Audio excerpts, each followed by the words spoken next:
চট্টগ্রাম বিভাগের বিভিন্ন নদ-নদীর পানি বাড়ছে। এতে আগামী ২৪ ঘন্টায় কক্সবাজার, নোয়াখালী এবং ফেনী সহ এই বিভাগের ৮ জেলার নতুন কিছু নিচু এলাকা প্লাবিত হতে পারে বলে সতর্ক করেছে বন্যা পূর্বাভাস কেন্দ্র। তবে সব নদীর পানি এখনও বিপদসীমার নিচে রয়েছে।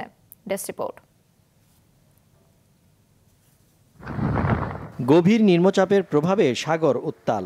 ভারী টানা বর্ষণে এরই মধ্যে কক্সবাজারের রামু, উখিয়া ও টেকনাফের কিছু নিম্নাঞ্চল প্লাবিত হয়েছে। বাঁকখালী ও মাতামুহুরী নদীর পানি বিপদসীমার কাছ দিয়ে প্রবাহিত হচ্ছে। সব সমুদ্র বন্দরে ৩ নম্বর সতর্ক সংকেত বহাল রয়েছে।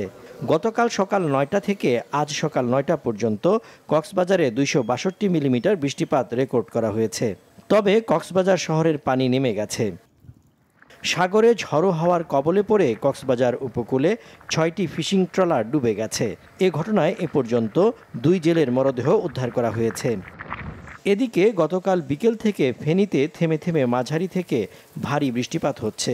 জেলার ৪ থেকে ৫টি গ্রামে জলাবদ্ধতা বেড়েছে। বন্যায় ঢাকা চট্টগ্রাম মহাসড়কের ফেনীর রামপুর এলাকায় লালপুল সেতুটি ক্ষতিগ্রস্ত হওয়ায় মহাসড়কের এক লেন দিয়ে এখনও যান চলাচল বন্ধ রয়েছে। যানজট এড়াতে বিকল্প পথে শহরের পুরাতন মহাসড়ক ব্যবহার করছে কিছু পরিবহন। এতে ব্যাপক যানজট দেখা দিয়েছে। নোয়াখালীতেও টানা বৃষ্টিপাত হচ্ছে। এতে বন্যা পরিস্থিতির কিছুটা অবনতি হয়েছে। গতরাতে সাগরে হাতিয়ার মাছ ধরার 7টি ট্রলার ডুবে গেছে। ওই ট্রলারগুলো থেকে শতাধিক মাঝি মাল্লা ও জেলেকে জীবিত উদ্ধার করা হয়েছে। নিম্ন যে অঞ্চল এলাকাগুলো আছে সেখান থেকে পানি আটকা পড়ে আছে। মানুষজন লোক বাড়ি থেকে বের হইতে পারছে না, মানুষ মুভ করতে পারছে না, এদিকে দিকে চলাফেরা করতে পারছে। রাস্তাঘাট সব ডুবা, বাড়ি গেলে রান্না করতে পারতেছে না, চুলার মধ্যে পানি ঢুকে গেছে। আমাদের সব বাচ্চা কাচ্চা এখন কালকে থেকে না খেয়ে। গতকাল বিকেলে নোয়াখালী সুবর্ণচর উপজেলার তোতারবাজার এলাকায় বন্যায় ক্ষতিগ্রস্ত কৃষকদের মাঝে আমন ধানের চারা বিতরণ করেছে বিএনপি।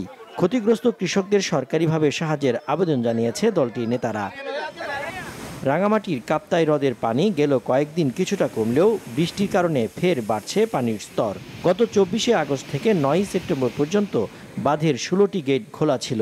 পানির স্তর ১০৮ MSL এর নিচে চলে আসার পর গেট বন্ধ করে দেওয়া হয়। পানির স্তর আরও বাড়লে বাঁধের গেট খোলার বিষয়ে সিদ্ধান্ত নেওয়া হবে বলে জানিয়েছেন কর্ণফুলী পানির বিদ্যুৎ কেন্দ্রের ব্যবস্থাপক ATM আব্দুল জাহের। সজীব সাদিক, মাছরাঙা নিউজ ডেস্ক।